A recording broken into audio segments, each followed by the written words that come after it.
Class 12 business studies next chapter चयन अर्थ व प्रक्रिया सिलेक्शन मीनिंग एंड प्रोसेस। हम लोगों ने सबसे पहले स्टाफिंग नियुक्तिकरण चैप्टर पढ़ा। उसके बाद हमने भर्ती रिक्रूटमेंट चैप्टर पढ़ा। जब सारे फॉर्म्स हमारे पास आ जाते हैं, लोग अप्लाई करते हैं पोस्ट के लिए, उसके बाद अगला स्टेप हमारा आता है कि जितने फॉर्म हमारे पास आए अब उनमें से हम जो व्यक्ति हमारे को चाहिए उसको काम के लिए सेलेक्ट करें। तो ये सिलेक्शन वही चीज़ है कि आई हुई एप्लीकेशन फॉर्म में से लोगों को सेलेक्ट करना कि किसको नौकरी पे रखना है, किसको नहीं रखना। इसके लिए अलग अलग प्रकार के टेस्ट लिए जाते हैं, इंटरव्यू लिए जाते हैं, मेडिकल टेस्ट इत्यादि होते हैं हमारे। तो देखिए मीनिंग में सबसे पहले आवेदकों की बड़ी संख्या हमारे पास होती है, जिनमें से कि विभिन्न परीक्षण में इस टेस्ट के द्वारा योग्य व्यक्ति क्वालिफाइड व्यक्तियों को पूर्व निर्धारित संख्या में प्री डिटरमिनेट जो नंबर्स हैं, जितने संख्या में हम लोगों ने बोला था, पहले डिसाइड किया था कितने कर्मचारी चाहिए, उतनी ही संख्या में उतने ही नंबर्स में कर्मचारियों को चुना जाता है। ये ध्यान रखना चाहिए कि चुनाव जब किया जाए, वर्कर को जब सेलेक्ट किया जाए तो बहुत सोच समझ कर ये चुनाव होना चाहिए। वैज्ञानिक ढंग से साइंटिफिक तरीके से ये चुनाव होना चाहिए। इसमें किसी भी प्रकार की जल्दबाजी नहीं होनी चाहिए, किसी भी प्रकार का पक्षपात भेदभाव नहीं होना चाहिए, बायसनेस नहीं होनी चाहिए, जाति पाति के आधार पर भी भेदभाव ना होना चाहिए, रंग रूप के आधार पर, देश के आधार पर, धर्म के आधार पर भी कोई पार्शियलिटी, कोई भेदभाव इसमें नहीं होना चाहिए। चयन के समय व्यक्ति के स्वभाव की भी जांच कर लें, उसका स्वभाव कैसा है, उसका चाल चलन बिहेवियर कैसा है, सामान्य बुद्धिमत्ता, जनरली वो कैसी इंटेलिजेंस उसकी कैसी है, विशेष अभिरुचि, काम में उसका इंटरेस्ट है भी कि नहीं है, उसके द्वारा किए गए कार्य क्या कार्य वो पहले कर चुका है, उसका अनुभव, उसका एक्सपीरियंस कितना है, मानसिक प्रवृत्ति मतलब किस प्रकार की प्रवृत्ति है उसकी, नेचर मेंटल बिहेवियर कैसा है उसका। ये सारी चीज़ों की हमें जांच कर लेनी है और उसके बाद ही उन्हें हम लोग कार्य पर नियुक्त करें। डेफिनेशन पर आते हैं चयन की, और यहाँ पर हमारे को दी गई डेफिनेशन कुंट्स तथा ओ'डोनिल के अनुसार प्रबंधकीय चुनाव, यहाँ पर चुनाव करना है प्रबंधकों के द्वारा, या फिर मैनेजरल सिलेक्शन हम इसे कहते हैं। विभिन्न प्रार्थियों में से, विभिन्न प्रार्थी मतलब जिन लोगों ने अप्लाई किया, प्रार्थना पत्र भेजे हैं, हम इनको कहते हैं एप्लीकेंट्स। विभिन्न एप्लीकेंट्स या जिन लोगों ने अप्लाई किया उनमें से रिक्त पद के लिए, रिक्त पद मतलब खाली पोस्ट के लिए सर्वाधिक उपयुक्त, सर्वाधिक मतलब सबसे अधिक उपयुक्त मतलब सूटेबल, जो हमको व्यक्ति सबसे अच्छा लगता है, प्रार्थी मतलब एप्लीकेंट्स या व्यक्ति का तार्किक चुनाव करना है। तार्किक मतलब उसके गुण दोषों को देख करके बहुत बुद्धिमत्ता के साथ जब डिसीजन लिया जाता है तो उसको तार्किक चुनाव मतलब सेलेक्ट करना है। According to the Koontz and O'Donnell, managerial selection is logically, logic मतलब गुण दोषों को ध्यान में रखते हुए choosing from among the candidates, बहुत सारे कैंडिडेट्स में से चूज़ करना है, द वन, एक को चुनना है, that the best meets the position requirement, जो कि उस पोजीशन या उस पोस्ट पर जिसको हम लगा रहे हैं उसकी जो रिक्वायरमेंट है, उस पोस्ट के ऊपर जो उसको आना चाहिए व्यक्ति को, उससे वो बेस्ट मीट करता है, मतलब उस सारी आवश्यकताओं को वो पूरा करता है, सब दृष्टि से उस पोस्ट के वो बिल्कुल उपयुक्त है। नेक्स्ट हमारा टॉपिक है चुनाव नीति या सिलेक्शन पॉलिसी, या चुनाव के नियम पूछे जाए, रूल्स ऑफ सिलेक्शन पूछे जाए, पॉइंट सेम हमारे होंगे। तो चुनाव की नीति के में क्या नियम हो सकते हैं। पहला पॉइंट दिया गया, सरकारी नीतियों का पालन करना, should follow the government rule. सरकार के जो नियम हैं, नीतियां हैं, उनका पालन हम लोग करेंगे अपनी नीति बनाते समय। सेकंड पॉइंट है विभागीय अध्यक्ष की राय लेना, should consult the department manager. Department का जो मैनेजर है उससे सलाह ले लेनी चाहिए कि हम इस प्रकार से व्यक्ति का चुनाव करने जा रहे हैं, वो भी उसको जब इंटरव्यू इत्यादि होता है तो उसमें शामिल हो, क्योंकि उसी ने उस व्यक्ति से कार्य लेना होता है। थर्ड पॉइंट है न्यूनतम योग्यता का पहले से ही निर्धारण कर लेना, minimum qualification must be decided in advance, कि जो व्यक्ति हम नौकरी पर रखने जा रहे हैं वो कम से कम कितना पढ़ा लिखा व्यक्ति हमने रखना है, ये पहले से डिसाइड किया जाए। चौथा है रिक्त स्थानों का ध्यान रखना चाहिए, should keep in consideration the number of the vacant post, कौन कौन सी पोस्ट हमारी कंपनी में खाली है, इस चीज़ को ध्यान में रख के ही हमारे को सिलेक्शन करनी चाहिए, क्योंकि उससे कम और अधिक ज़्यादा संख्या में हम वर्कर को नहीं रख सकते। और जो पोस्ट खाली है केवल वही पोस्ट के लिए उपयुक्त व्यक्ति का चुनाव जो है हमारे को करना होगा। अगला पॉइंट है हमारा व्यावसायिक पथ प्रदर्शन की व्यवस्था होनी चाहिए, there should be an arrangement of the business guidance. उसका वर्कर जो हमारे पास आते हैं केवल ये नहीं है कि आप सेलेक्ट हो, आप रिजेक्ट हो, ऐसा नहीं, बल्कि उसका मार्गदर्शन भी हम लोग करें। कैसे अपने आप को वो सुधार सकता है।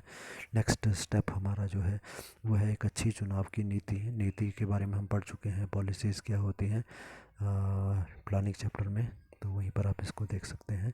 तो बोला कि एक अच्छी चुनाव करने की नीति जो है, वर्कर को चुनने की जो तरीका है उसमें क्या विशेषताएं या करेक्टरिस्टिक्स या फीचर्स होने चाहिए।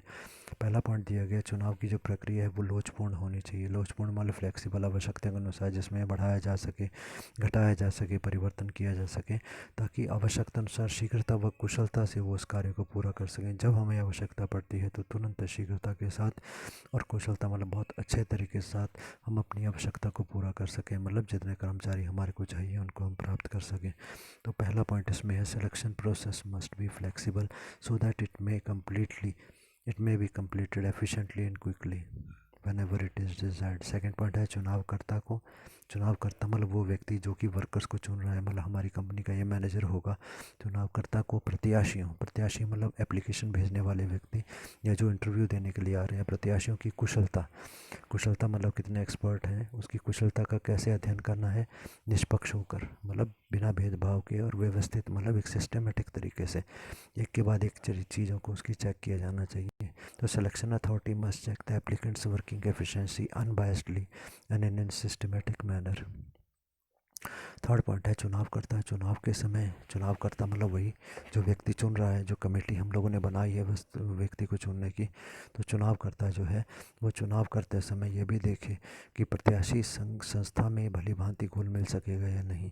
Selecting authority while selecting a candidate also check whether the applicant has ability to adjust in the organizational atmosphere।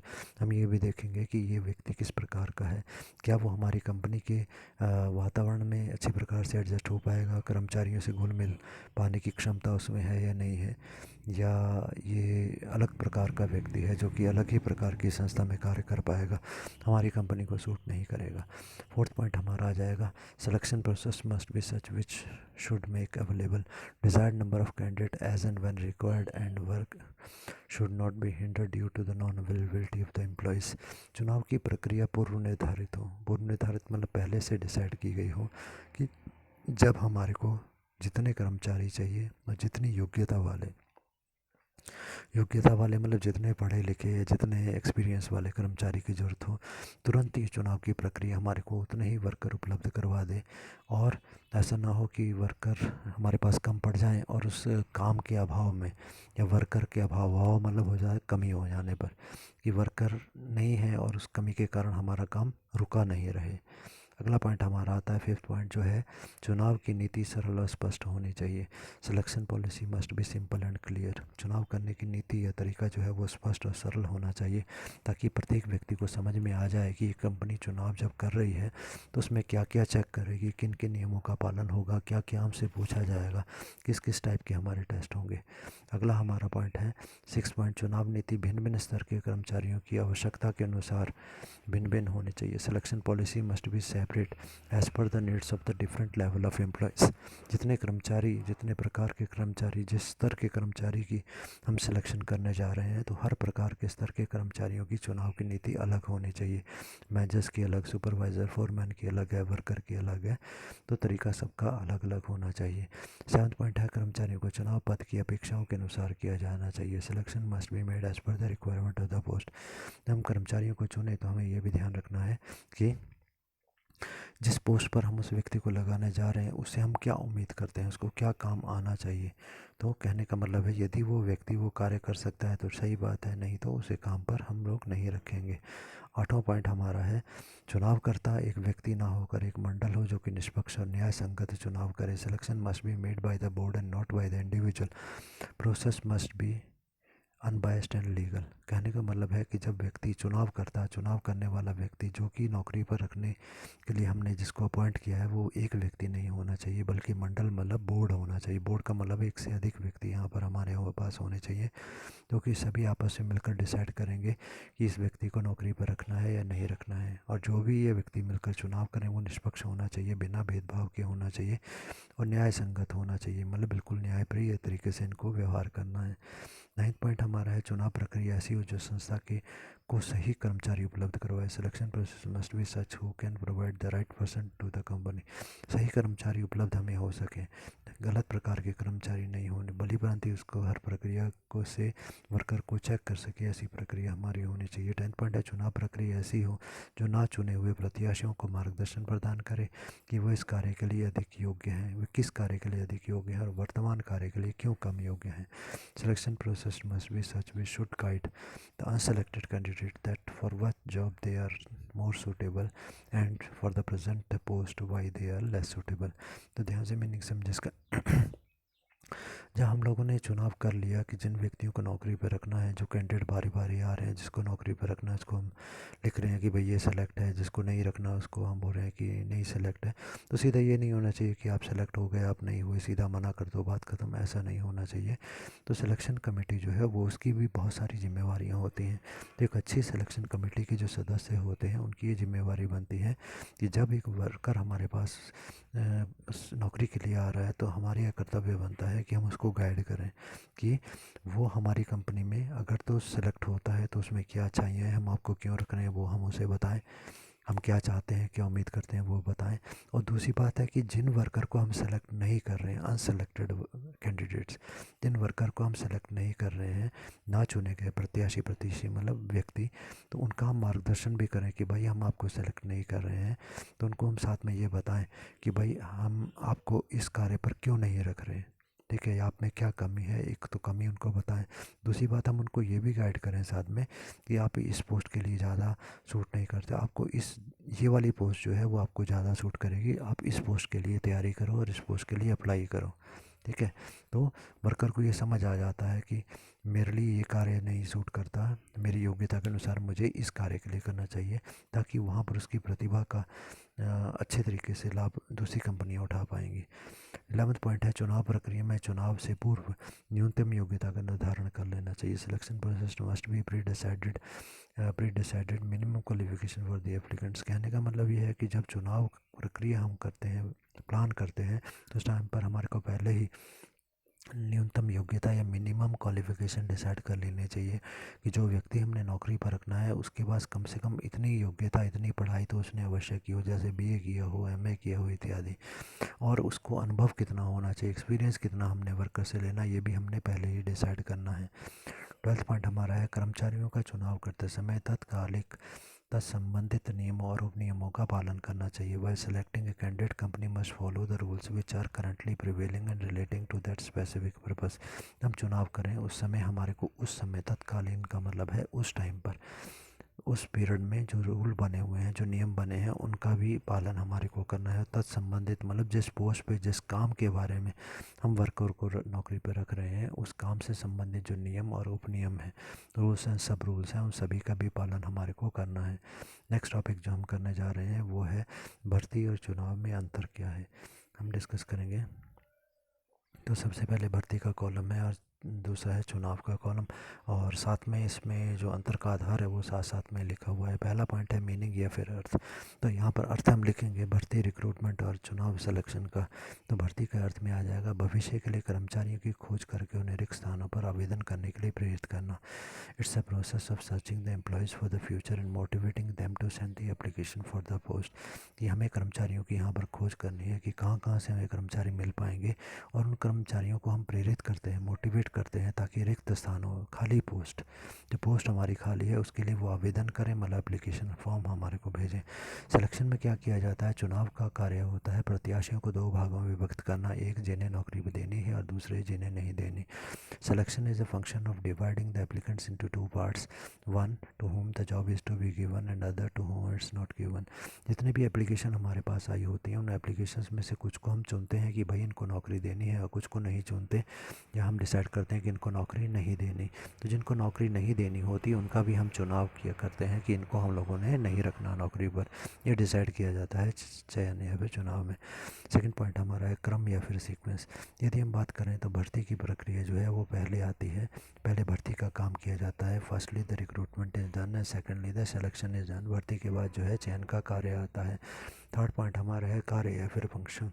प्रत्याशियों से आवेदन पत्र मंगवाना, inviting application from the desired applicants. जो हमारे पास प्रत्याशी हैं जिन्होंने एप्लीकेशन फॉर्म भेजने होते हैं, उनसे एप्लीकेशन फॉर्म मंगवाने का कार्य जो है वो भर्ती में किया जाता है। चुनाव में क्या किया जाता है, सिलेक्शन में प्रार्थना पत्र मतलब एप्लीकेशन फॉर्म को छांटना व अपनी आवश्यकता अनुसार कर्मचारियों का चयन करना। Sorting out the application forms and selecting the candidates according to the company's requirement. Application form जो हमारे पास आ चुके हैं उनको छांटा जाता है कि किसको रखना है, किसको नहीं रखना, कौन सी एप्लीकेशन रिजेक्ट है, कौन सी एक्सेप्ट है, और अपनी आवश्यकता के अनुसार अब उन सभी जो कैंडिडेट हमने रखे कि ये ठीक लग रहे हैं, उनमें से अब कर्मचारियों को छांटना हमारा काम है। तो फोर्थ पॉइंट हमारा आ जाता है अब उद्देश्य या फिर ऑब्जेक्टिव। अब भर्ती का उद्देश्य क्या बोलता है कि रिक्रूटमेंट हेल्प्स इन सिलेक्शन। भर्ती का उद्देश्य होता है चुनाव में सहायता करना। पहले एप्लीकेशन फॉर्म आएगी, उसी में से हम वर्कर को चुनेंगे, तो इसमें सहायता करता है। जब चुनाव की हम बात करते हैं तो चयन का जो उद्देश्य होता है वो श्रेष्ठतम कर्मचारी प्राप्त करना है। The objective of selection is to get the best employees for the organisation. श्रेष्ठतम मतलब जितने सारे लोगों ने अप्लाई किया है उनमें से सबसे अच्छे जो कर्मचारी होंगे, 5-10 जो हमको चाहिए वो हमने चुनने होते हैं, ये हमारा उद्देश्य है। पांचवा पॉइंट है डिपेंडेंस या फिर निर्भरता। तो भर्ती जो है चुनाव पर निर्भर नहीं करती। भर्ती के लिए तो केवल एप्लीकेशन फॉर्म हमारे पास आ रहे हैं, उनको फाइल में लगा रहे हैं, तो ये भर्ती है। तो इसमें चुनाव का तो मतलब बाद में आया, चुनाव से इसका कोई लेना देना नहीं होता। Recruitment does not depend on the selection. जब चुनाव की हम बात करते हैं, चुनाव भर्ती पर पूर्णतः निर्भर है। Selection totally depends on the recruitment. अगर हमारे पास एप्लीकेशंस आई होंगी तो उन्हीं में से तो हम वर्कर को चुनेंगे। इसी अगर एप्लीकेशन ही कोई नहीं आई हमारे पास तो चुनेंगे किसको। इसलिए जो चुनाव या सिलेक्शन है टोटली डिपेंड करता है रिक्रूटमेंट या भर्ती के ऊपर। अगला पॉइंट हमारा है नंबर या फिर संख्या। जब हम भर्ती या रिक्रूटमेंट की बात करते हैं तो यहाँ पर एप्लीकेशन या कितने लोग अप्लाई करते हैं इसके ऊपर कोई प्रतिबंध रिस्ट्रिक्शन नहीं होती। Thus no restriction regarding the maximum number available applicants की कितने भी लोग इसमें हमारे पास अप्लाई कर सकते हैं और हम सभी की फ़ाइल में एप्लीकेशंस को लगाते चलते हैं। चुनाव या सिलेक्शन की हम बात करें तो चुनाव निश्चित संख्या में ही होता है। यहाँ पर जितने व्यक्ति हम लोगों ने पहले सोचे होते हैं कि हमें 10 व्यक्ति चाहिए, उतने ही व्यक्तियों का हम चुनाव करते हैं। Only the fix number of the employees are selected in selection process. अगला हमारा 7th पॉइंट है योग्यता या फिर क्वालिफिकेशन। भर्ती का काम जो होता है काफ़ी सरल होता है, निम्न स्तर पर ही कर लिया जाता है। भर्ती में क्या करना है, हमने एक विज्ञापन निकाला, उसके बाद जो भी एप्लीकेशन फॉर्म आते गए उसको एक फाइल में लगाते गए। मतलब एक क्लर्क को हमने बोल दिया कि भाई आप फाइल में फॉर्म्स को इकट्ठे करके रखते रहो। तो ये बहुत सरल काम है और कोई क्लर्क भी इस काम को कर लेता है। Job of the recruitment is quite simple and the routine work it's performed at the lower level. जब हम बात करते हैं सिलेक्शन की, चुनाव की, तो चुनाव का काम जो होता है विशिष्ट योग्यता वाला काम होता है, जिसे कि उच्च स्तर पर विशेषज्ञों की सहायता से किया जाता है। It's performed this job is performed at the top level and with the help of the experts is taken which need the specified knowledge. तो जब चुनाव की बात हम करते हैं तो ये उच्च स्तर पर जो इसका चुनाव किया जाता है, हर अथॉरिटी डिसाइड करती है किसको रखना है नौकरी पर, किसको नहीं रखना। और सिलेक्शन करते समय विशेषज्ञ स्पेशलाइज्ड स्पेसिफिक क्वालिफिकेशन वाले व्यक्तियों को इस काम पे लगाते हैं कि आप वर्कर का चुनाव करो, सही वर्कर का चुनाव करो। इसे ये कार्य जो है विशिष्ट योग्यता, विशेष योग्यता वाला कार्य होता है।